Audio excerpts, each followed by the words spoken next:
Hello everyone, how are you? I am Akrash, your teacher here, and I will teach you different questions and their answers. So I welcome you on classtheta.com. So our today's question is. The sound of John Cage's piece 433 was created by a pianist playing silence and orchestra,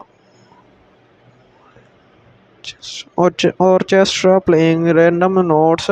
A recorded track of nature sound. Complete silence. The answer of the question is a pianist playing silent. This is the correct answer of the question. If you have any question, just leave your comment or your video answering you as is phone. Thank you very much for watching the video. Please don't forget to subscribe, like and share our channel.